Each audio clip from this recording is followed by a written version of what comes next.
plus d'une centaine de personnes en disant ça va changer le monde. Je pense que j'ai pas eu un merci ni un remerciement. Ça intéressait pas grand monde. Et puis j'ai voulu peinture, revêtement de sol, donc rien à voir avec. Et j'ai eu la chance d'expérimenter des choses extraordinaires.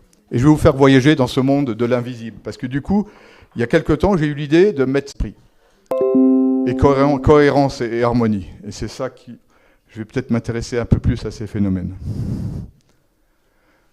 Là, tout ça, c'est des phénomènes, tout est dualité entre l'ombre et la lumière. La lumière, ce sont bien sûr des grains d'énergie. La matière, le temps est vraiment pour moi lié à la densité. Je pense d'écrire un livre extraordinaire que même la Bibliothèque de France n'a pas. C'est une citation, là je l'ai pris dans ce livre-là, de Paul-François Gaspard Lacuria, sur l'harmonie de l'être exprimée par les nombres. Et là, il dit j'ai sorti cette phrase-là, le temps, cette image mobile de immobile éternité. Rien qu'une phrase comme ça, c'est il n'y a qu'à certains qui peuvent commencer à méditer. C'est peut-être le travail d'une vie. L'informatique, le courant il passe ou il passe pas. Bon, l'information elle est là ou elle n'est pas. L'ordinateur quantique, une superposition d'états. Donc avec des systèmes algorithmiques, on a tout un tas de potentialités. Et c'est l'information, elle est et elle n'est pas. Et je vais lui dire que ça intervient aussi avec un autre niveau de conscience. Notre conscience pourrait être comparée à un ordinateur quantique avec des superpositions d'états. Et ça peut être un débat très intéressant. La lumière, la synthèse additive, parce qu'il y a en peinture, c'est la synthèse soustractive, mais dans la lumière, la base est la synthèse additive avec les 3 couleurs premières. Les 6. Là, je vais changer un petit peu fondamentalement la base, parce qu'on parle de 7 couleurs dans l'arc-en-ciel, alors qu'en réalité, c'est 6 couleurs. Et Platon a rajouté la 7e pour les 7 jours de la création, les 7 jours de la semaine, etc. Mais les vraies couleurs fondamentales de les bases sont les 6 couleurs qui sont présentées ici. Et c'est le bleu cyan qui a été rajouté dans la 7e couleur. Là au milieu, vous voyez bien une irisation, c'est aussi une photo de l'eau. Le spectre de la lumière visible est extrêmement restrictif. Vous voyez bien qu'on perçoit une très petite perception, pas les yeux ne permettent de voir qu'une très petite perception de la lumière. L'atome, j'en parle très succinctement parce que les gens ne comprennent pas comment tout ça c'est 99,9% de vide. Mais tout ça c'est 99,9% de vide parce que si le noyau, la taille du noyau et admettons l'espace qu'on a ici de cette maison, eh ben, l'électron il va être à Paris. Donc l'électron il fait 10 milliards de fois le tour par seconde. Donc on a bien des champs magnétiques qui tournent à une telle vitesse que la matière paraît dense. Et là, on comprend déjà mieux pourquoi on a autant d'espace vide entre la structure de la matière. Je passe sur la table de Mendeleïev qui gère un peu tous ces électrons autour des noyaux. La dualité onde-particule, qui est quelque chose de fondamental. Je ne vais pas m'éterniser là-dedans, mais ou bien on a des particules matière, ou bien on a des ondes. Il y a plein d'expériences qui ont été faites là-dessus, dont les fentes de Young, où je prends un photon, je le fais passer par 2 fentes. On va avoir un effet d'onde qui se voit, et si j'observe moi-même en tant qu'observateur, ça va passer que par une seule fente. L'intrication quantique, le prix Nobel qui vient d'être apporté à Alain Aspect, le 4 octobre 2022, qui parle d'intrication. Donc si je prends 2 particules qui sont liées, je les envoie au fin fond de l'univers, elles restent liées. Alors déjà là, ça laisse une réflexion, mais c'est au moins la transition sur ce que je vais vous dire après. Je passe très vite. Les électrons, quand ils sont soumis à des rayonnements, ils passent d'un état à un autre en absorbant de la lumière ou une vibration ou un champ magnétique. Et on voit bien que là, à ce moment-là, j'aime bien cette photo de représentation de l'atome, où quand on voit le changement d'énergie au niveau atomique, ça produit de la lumière. Et là, j'aborde une fonction, je devais dépasser ce que la science dit. Alors là, accrochez-vous, parce que on va aller dans l'infiniment petit, à droite, dans le quantum d'énergie qui est à la 10 puissance moins 34. La résonance, on en a parlé, mais j'aime bien la photo de droite parce qu'on voit un oiseau qui vole, et on voit bien que le vol il correspond à une sinusoïde. On a aussi par résonance des états de cohérence qui se mettent, avec des expériences très simples, qui sont très faciles à trouver. Là, je suis désolé, mais c'est en PDF, on ne voit pas. Je parle du graphène, mais je ne vais pas m'étendre là-dessus. Dans sa structure d'hexagone, on a, ce que je vous disais tout à l'heure, au centre, ici, au centre de ces structures-là, on a des mouvements de champs qui font apparaître des flux de lumière. Et dans le graphène, on va dire que le graphène, actuellement, il le rajoute beaucoup dans les batteries, etc., parce que ça génère une partie d'énergie libre. Je ne parlerai pas de la stabilité du graphène. J'ai conçu un petit appareil que je vous montrerai après, où on passe... là, c'est moi sur la photo, on ne me reconnaît pas, je suis désolé. Mais je passe d'un état comme ça à un état comme ça, en 3 respirations, avec un petit accélérateur de particules. Donc avec ce petit accélérateur de particules que je dirige vers moi, eh ben, on apporte un flux de lumière qui remet en cohérence le niveau du corps. Et après là, je viens à la fleur de vie. La fleur de vie qui se trouve dans le temple d'Osiris à Abydos, 3500 ans avant Jésus-Christ. Ça, c'est une réalité. Ce n'est pas 2400 ou ce que peuvent vous dire certaines sources d'information. Et là, pour moi, on a la représentation de la structure du vide. Et qu'est-ce que c'est? Je vais vous montrer que ça peut être... C'est un ordinateur... Enfin, c'est une mémoire, c'est un disque dur quantique dans l'éther ou l'akasha que beaucoup de gens connaissent.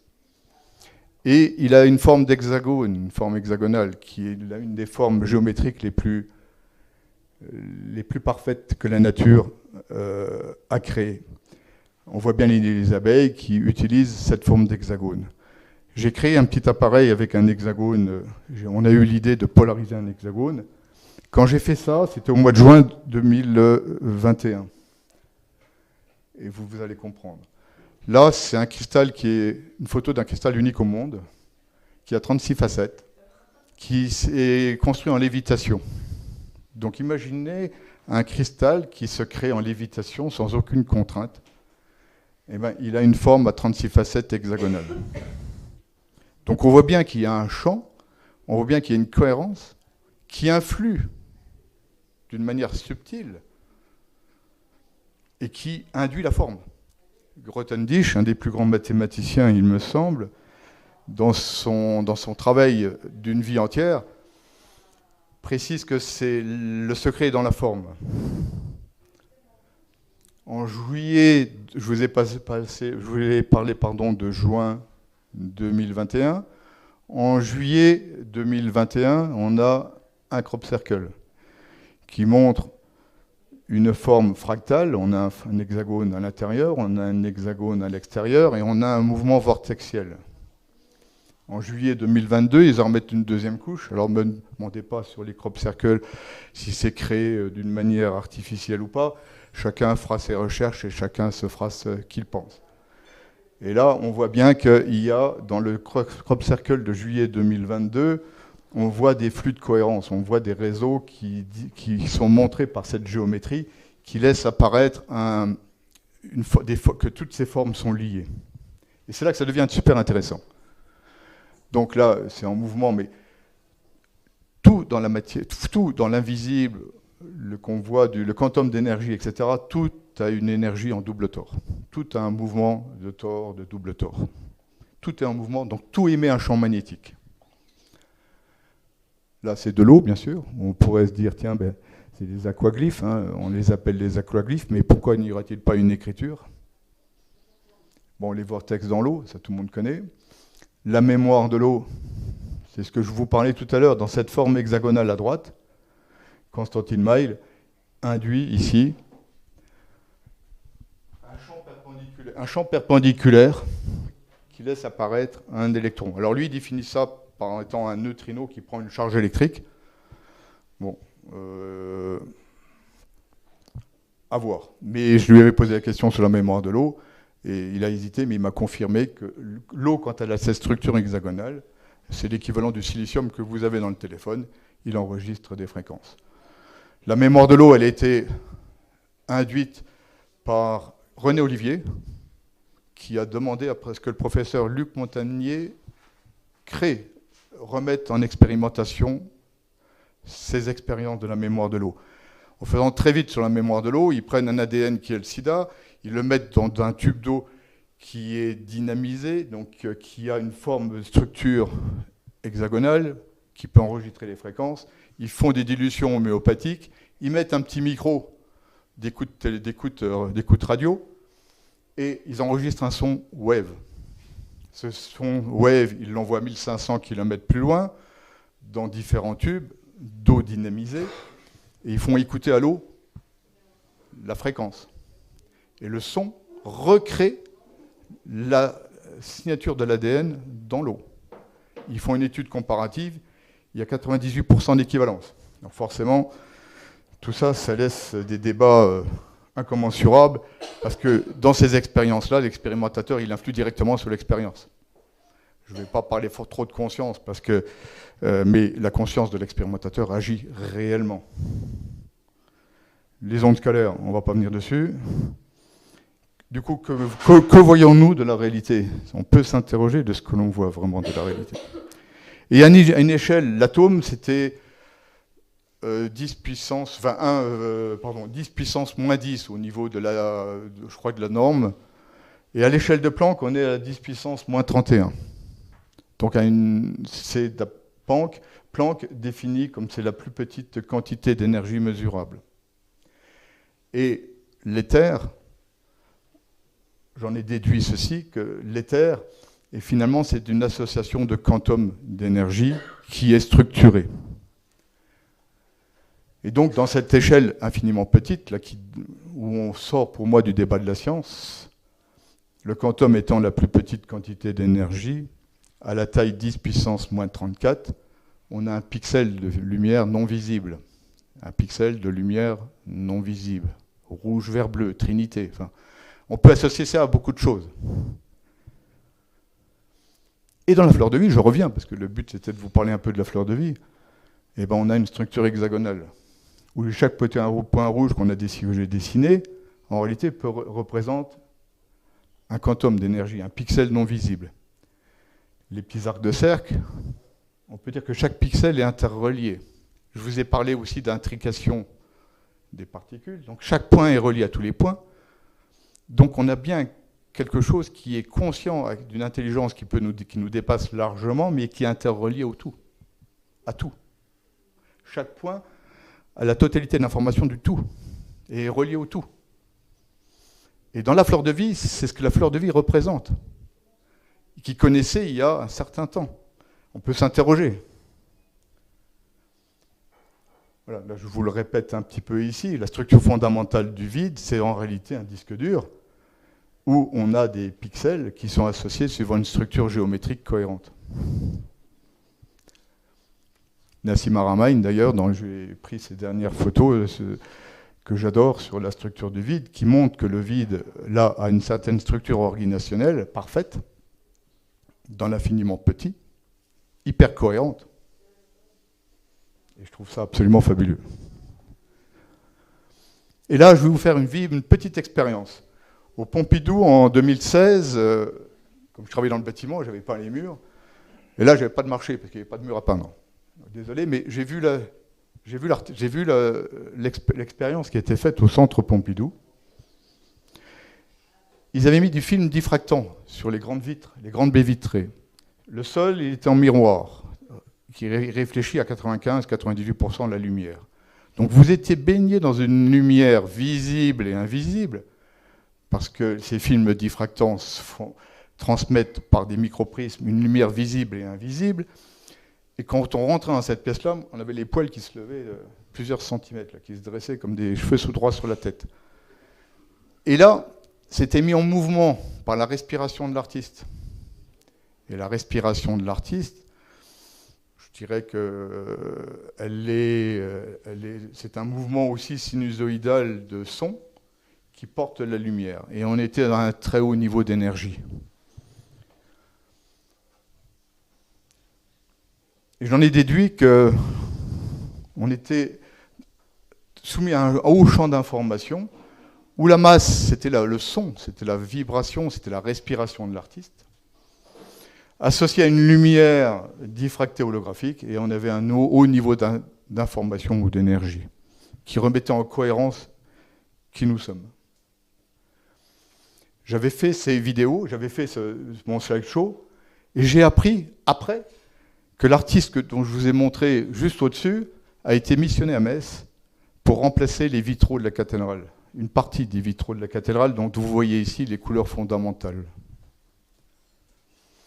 Et j'en arrive à ces déductions que finalement la remise en harmonie des énergies, c'est lié à notre conscience, mais à la beauté, à un amour inconditionnel des choses, à une conscience supérieure. On ne peut pas avoir la prétention de pouvoir expliquer comment tout ça s'est organisé, tellement c'est énorme. Ça va bien au-delà de la perfection. J'aime un peu cette photo de Nassim aussi, Naramain, qui nous a ici fait une symbolique sur la géométrie de l'espace-temps. Et j'en arrive à une chose fondamentale, c'est pour ça que je voulais vous prendre la parole devant vous, c'est pour vous parler des microzymas. Et les microzymas, peu de gens connaissent. Et pourtant, le microzyma est quelque chose de fondamental. Et dans le microzyma, il y a un nanobe, je vais vous montrer à quoi peut ressembler un microzyma. Il y a un nanobe cristal de silice. Et en réalité, ce nanobe cristal de silice n'aurait-il pas, là il faudrait que je m'adresse à un spécialiste ou à Marc, une capacité de 10 puissance 24. C'est-à-dire qu'on a ici un ordinateur, la puissance d'un ordinateur quantique qui émet et qui reçoit. Et quand on est dans le lâcher-prise ou dans le sommeil paradoxal, le microzyma, qui est la brique, comme la petite brique de Lego où chacun a monté des petits objets, on a cette brique de construction du vivant. Et cette brique de construction du vivant, elle crée l'ADN. Elle crée la bactérie, elle crée ce que vous savez. Voilà. Quand elle n'a pas le niveau d'information ou de cohérence qu'elle a, elle va dysfonctionner. Pour dire dans votre corps le maladie, il faut comprendre ce qui se passe. Il y a toute une symbolique. Mais on a des centaines de milliards d'ordinateurs quantiques qui, quand vous êtes dans le sommeil paradoxal, vont s'interconnecter et réajuster le niveau d'information. Il y en a un autre qui les a appelés le somatoscope avec Gaston Nassens, où il parle des somatites, il parle de la même chose. Il a construit un petit microscope qui nous permet de voir ces microzymas et cette construction dans des analyses de sang en réel avec un microscope qu'il a conçu, dont vous avez le lien Internet. Là, à quoi ressemble un microzyma, c'est les petits points blancs que vous avez ici. Les tout petits points. Là, on a une analyse, à gauche, on a du sang, des globules rouges et des petits points. Et ces petits points-là, au cœur même de ces petits points-là, vous avez un cristal liquide, extrêmement complexe par sa forme, qui en réalité reçoit et transmet des informations. Avec l'environnement, le stress, les chocs émotionnels, quand il y a un dysfonctionnement du cœur même, du cœur du microzyma, c'est comme une poste radio, donc vous avez décalé la fréquence. Donc il va se décaler de la fréquence et il va créer quelque chose qui n'est pas conforme. Vous avez une vidéo là que je ne peux pas vous montrer sur le somatoscope où vous voyez ça en temps réel. C'est stupéfiant. Et j'en finirai par vous dire merci, parce qu'on ouvre un débat énorme. J'ai pu discuter avec des spécialistes qui connaissent très bien les microzymas. J'ai eu Alain Scoyer au téléphone, je n'ai pas pu le rencontrer. Je lui ai expliqué ce que moi je comprenais. Il m'a dit, je suis d'accord avec vous. Je suis d'accord avec toi, parce qu'il me tutoie. C'est quelqu'un qui a perdu la capacité d'officier en tant que médecin, bien sûr. Et voilà.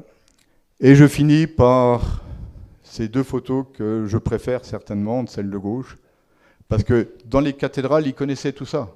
Avant 1400, après 1400, pardon, après Jésus-Christ, dans les cathédrales, ils avaient toute cette connaissance.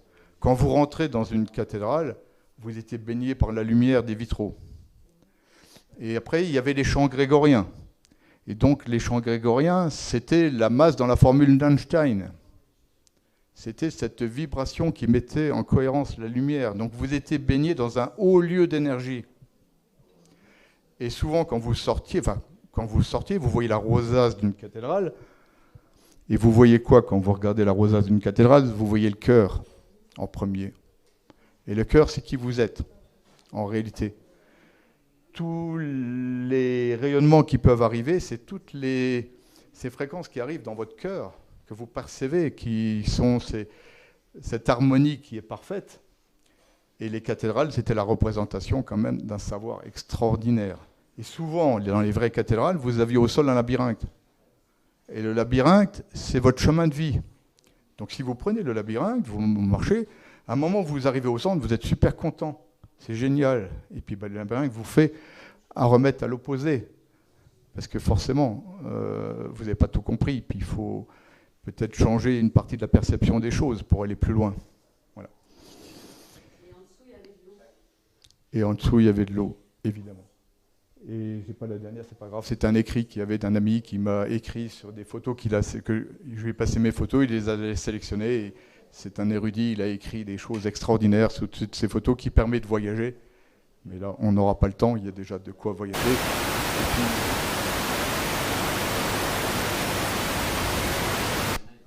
Et je vous permets de vous remercier d'être présent, de m'avoir écouté. Et puis je vous dis bon appétit parce qu'on vous attend.